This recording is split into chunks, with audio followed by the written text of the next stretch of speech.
Bonjour, bonsoir. Le présent tutoriel s'intitule Introduction à l'IoT, entendez par là Internet des objets en français, Internet of Things en anglais. Alors, pour commencer, nous vous proposons, n'est-ce pas, cette petite topologie à réaliser.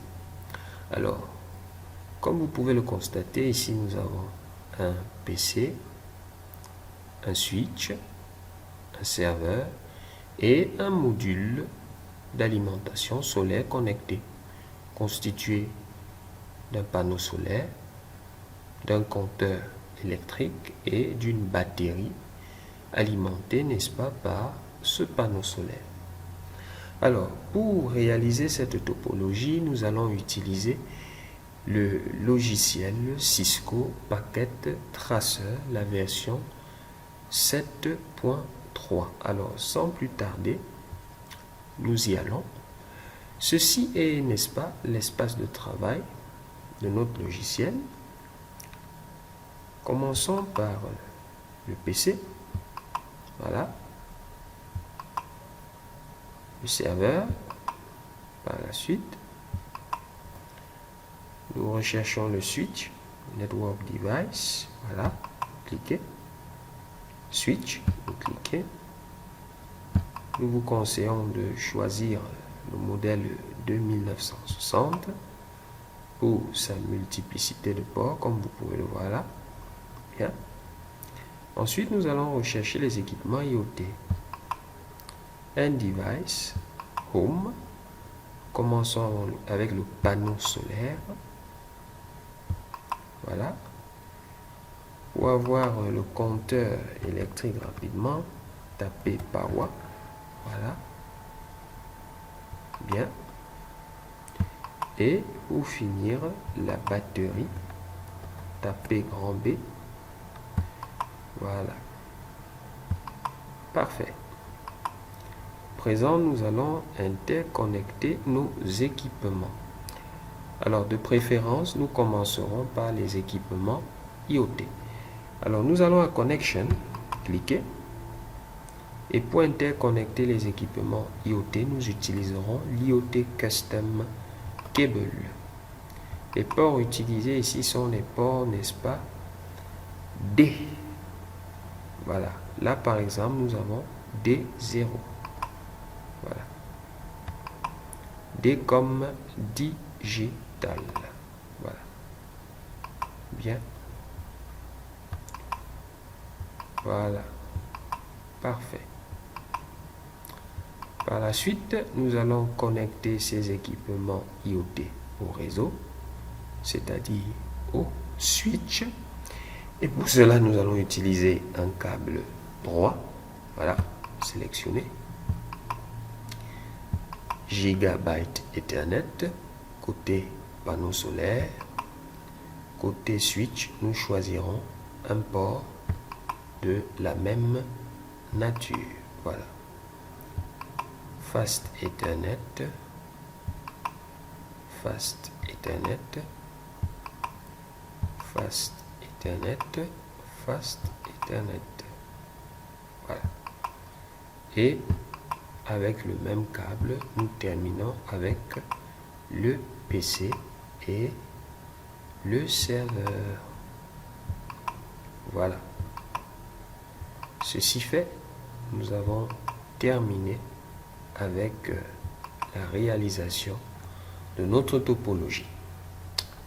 Retournons dans notre petit guide tutoriel pour savoir en quoi va consister la suite des opérations. Alors, il s'agira pour nous de configurer et d'activer les services DNS, DHCP et IoT. Mais pour commencer, il faut préalablement adresser le serveur de notre architecture. Alors, sans plus tarder, nous y allons. Clic gauche sur le serveur, nous allons à Config, Fast Ethernet, IP configuration statique. Nous rentrons l'adresse du serveur 10.0.0.1. Voilà. Et vous cliquez là. Le masque est généré automatiquement. Nous copions l'adresse IP. Voilà. Nous allons à Setting. Il n'est pas besoin ici de définir une passerelle puisque nous nous retrouvons dans un réseau local. Nous avons affaire à un réseau local. Par contre, nous avons décidé que notre serveur jouera le rôle de serveur DNS. Aussi, nous collons ici l'adresse IP que nous avons copiée tout à l'heure. Alors, c'est tout pour cette phase. Nous retournons dans le petit guide. Alors, la prochaine phase consiste à adresser tous les autres équipements de manière dynamique. Mais pour cela, il y a un préalable.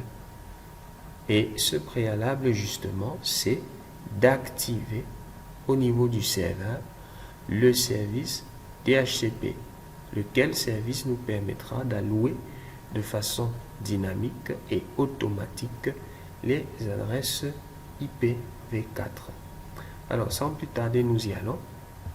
Clic gauche, sélectionnez l'onglet serveur, DHCP. Alors, nous allons donner un nom à notre pool d'adresses. Par exemple, Momo Pool. Voilà. Il n'y a pas de gateway. Par contre, un DNS serveur, oui, son adresse 10.0.0.1. Voilà. Alors, la première adresse de notre pool, naturellement, la 10.0.0.2. Le masque, il est parfait. Le nombre maximum d'utilisateurs, nous pouvons laisser cette valeur par défaut. Cela ne pose aucun problème. Ensuite, vous cliquez sur Ajouter ou Add et vous sauvegardez avec Save. Et n'oubliez surtout pas de cocher l'option On pour activer le service. Très bien. Alors, sans plus attendre, allons maintenant effectuer nos configurations dynamiques. Nous commençons avec le PC. Allez à Config. Voilà. Fast Ethernet. Très bien.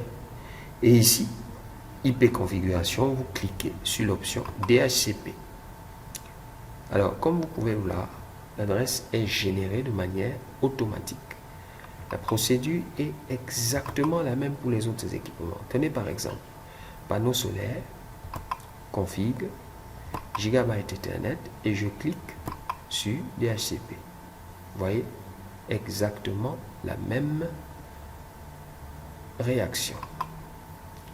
Et nous continuons avec le compteur électrique, Fast Ethernet, DHCP et l'adresse est générée automatiquement. Voilà. Et nous terminons avec la batterie, config, Fast Ethernet, DHCP et le tout est joué. Très bien. Alors, nous retournons dans notre petit guide. Alors, qu'est-ce qu'il faut faire pour terminer? Activer les services DNS et IoT. Alors, nous y allons rapidement. Alors, l'activation se fera au niveau de notre serveur. Commençons par le service IoT. Comme vous voyez, tout ce qu'il y a à faire ici, c'est juste de cocher l'option On. Nous le faisons. C'est tout. Nous passons au service DNS. Alors, ici, il s'agit de donner, d'attribuer un nom de domaine à notre serveur. Voilà. Nous l'appellerons par exemple www.iot.cm et nous allons, n'est-ce pas, introduire ici l'adresse IPv4 correspondante à notre serveur. Voilà, 10.0.0.1 et nous cliquons sur Add et nous n'oublions pas, n'est-ce pas, de sélectionner On pour activer le service. Voilà, c'est tout. Alors, comme vous l'avez vu, cela n'est pas bien difficile, c'est à la portée de tout le monde. Nous vous remercions de nous avoir suivis et à bientôt pour la suite de ce tutoriel.